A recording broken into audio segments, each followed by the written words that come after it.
Assalamualaikum warahmatullahi wabarakatuh. Bismillahirrahmanirrahim. Alhamdulillahirabbil alamin. Wassalatu wassalamu ala asyrafil mursalin sayyidina Muhammadin wa ala alihi wa sahbihi ajma'in. Rabbi shrah li sadri wa yassir li amri wa hlul 'uqdatam min lisani yafqahu qawli. Amma ba'du. Qala Allah Ta'ala fil Qur'anil 'azim. A'udzu billahi minasyaitonir rajim. Ya ayyuhalladzina amanu kutiba 'alaikumussyam kama kutiba 'alal ladzina min qablikum la'allakum tattaqun. Al-ayah. Shadaqallahul azim. Ma'asyiral muslimin rahimakumullah, para pemirsa IMTV, alhamdulillahirabbil alamin. Pada kesempatan kali ini saya bisa bersilaturahim dengan para pemirsa dalam rangka untuk berbagi pengetahuan ya, yang berkaitan dengan Ramadan. Tema yang akan saya angkat adalah Ramadan dan kritik sosial.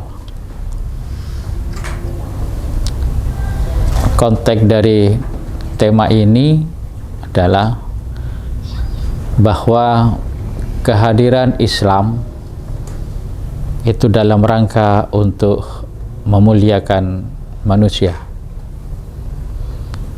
Islam hadir dalam rangka untuk menormalisasi kehidupan masyarakat yang lebih beradab. Kenapa demikian? Karena sebelum Islam itu datang, wajah dunia ini adalah wajah-wajah jahiliyah. Apa yang dilakukan oleh manusia pada waktu itu nyaris tidak memanusiakan manusia. Kalau toh tidak, kita akan sebut sebagai manusia yang tidak beradab, manusia yang kecenderungannya sama dengan hewan. Oleh sebab itu Islam hadir dengan konsep Al-Qur'anul Karim. Islam hadir dengan kehadiran Nabi Muhammad SAW. Itu adalah dalam rangka untuk menciptakan manusia yang beradab, dalam rangka untuk menciptakan dunia yang semakin beradab dan semakin bermanusiawi.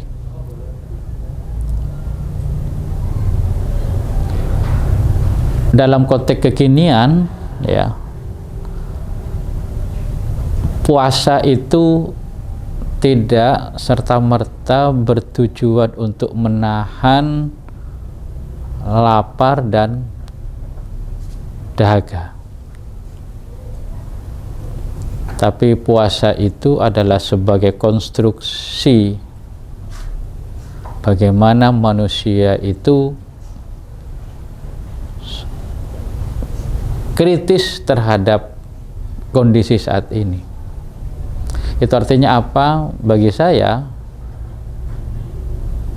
puasa itu hadir dalam rangka untuk memberikan satu pembelajaran kepada masyarakat muslim pada khususnya, ataupun orang lain yang bisa mengambil dari hikmah dari puasa Ramadan.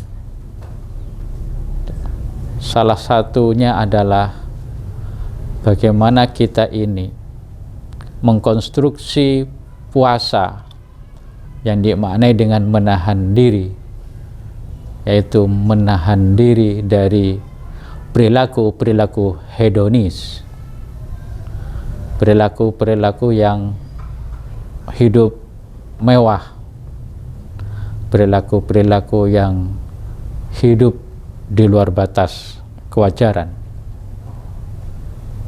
Ya. Bagaimana kita melihat ketika kita menjalankan ibadah puasa, ya, kemudian menjelang Idul Fitri, ya, umat muslim berlomba-lomba untuk melakukan satu perilaku yang menurut saya itu kurang tepat, yaitu perilaku konsumtif. Ketika perilaku konsumtif itu dilakukan, maka kalau konstruksi dari makna dari puasa itu adalah menahan diri, maka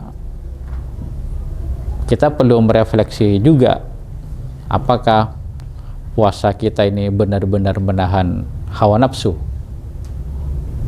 apakah puasa kita ini benar-benar menahan dari kehidupan yang hedonis, kehidupan yang bermewah-mewahan, sementara di tetangga kita ataupun orang dekat kita itu dalam kehidupan yang memprihatinkan atau kehidupan yang perlu kita bantu.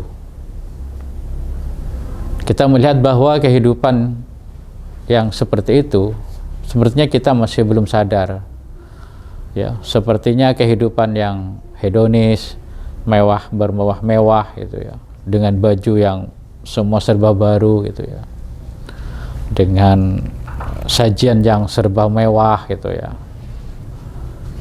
Ya, itu sebenarnya itu ada dari potret dari masyarakat yang belum sepenuhnya memahami makna dari puasa Ramadan.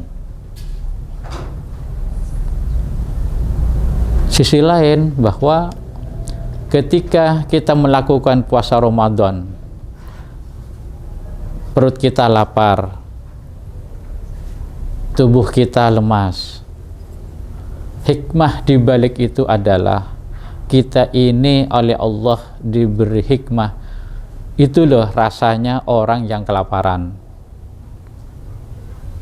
Orang kelaparan di sekeliling kita atau di luar Madura atau di luar Indonesia, ya, ternyata orang lapar itu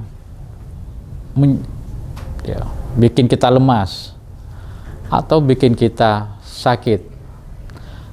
Kita masih untung, ya, lapar kita ini, lemas kita ini karena kita menjalankan ibadah puasa. Tapi bagi mereka yang lapar, yang lemas, itu bukan karena puasa, tapi karena tidak ada makanan yang mau dimakan. Kalau mereka lapar, benar-benar lapar, benar-benar miskin, maghrib belum tentu bisa makan, atau makan sekedarnya, air sekedarnya. Bersyukur bagi kita yang berpuasa Ramadan, setelah maghrib kita sudah bisa makan, bisa minum, ya, meskipun kadang makannya pun juga berlebihan gitu. Nah, penting bagi kita untuk mengangkat tema ini sebagai kesadaran kolektif, kesadaran sosial, bahwa puasa itu tidak semata-mata hablum minallah, tapi juga hablum minan nas. Konteks hablum minan nas ini adalah bagaimana kita ini melek, bagaimana kita ini kritis terhadap lingkungan sosial. Ya. Demikian juga tentang zakat itu adalah bagian dari Islam menjawab satu dinamika sosial ketika ada masyarakat yang dirasa miskin atau sebagai mustahik, ya. Oleh sebab itu maka Islam itu datang sebagai rahmatan lil alamin.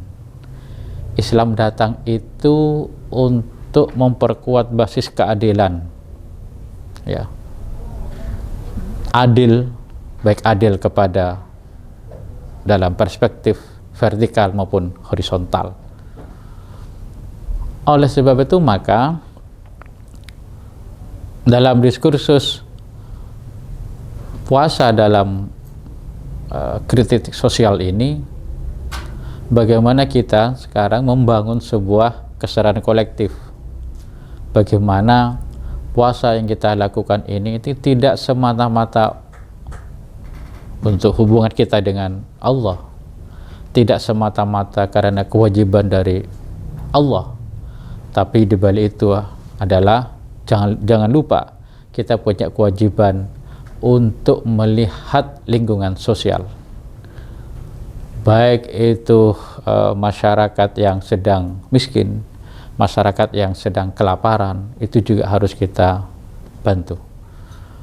Oleh sebab itu maka harapan kami, puasa ini dapat dijadikan momentum untuk merefleksi diri, bahwa menahan lapar, menahan minum, itu berarti juga kita harus mampu menahan sifat hedonisme, semangat hidup bermewah-mewah, itu juga kita harus tahan, dan kita juga harus mampu untuk melihat fenomena sosial dengan kita memberikan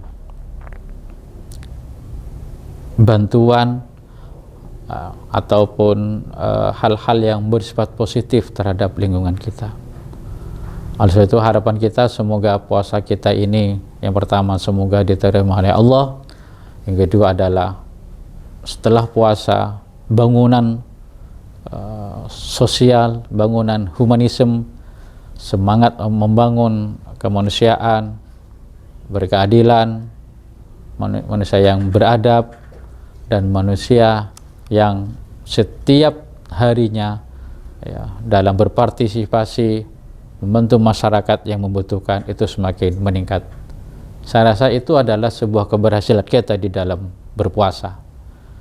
Jadi kalau kita hanya menahan lapar dan minum, tapi kemudian kita tidak mampu menahan hedonisme, keserakahan, kita tetap berbohong dan sebagainya, maka secara hakikat orang itu atau mereka itu yang melaksanakan puasa itu gagal secara hakikat. Hakikat puasa itu gagal dilaksanakan, dan kita hanya melaksanakan puasa semata-mata ritual, semata-mata kewajiban dari Allah Subhanahu wa Ta'ala. Para pemirsa, itu yang bisa saya sampaikan. Semoga bermanfaat, semoga puasa kita ini diterima oleh Allah Subhanahu wa Ta'ala dan semakin meningkatkan ikatan solidaritas kepada lingkungan kita masing-masing. Wallahu muwaffiq ila aqwamit thoriq. Assalamualaikum warahmatullahi wabarakatuh.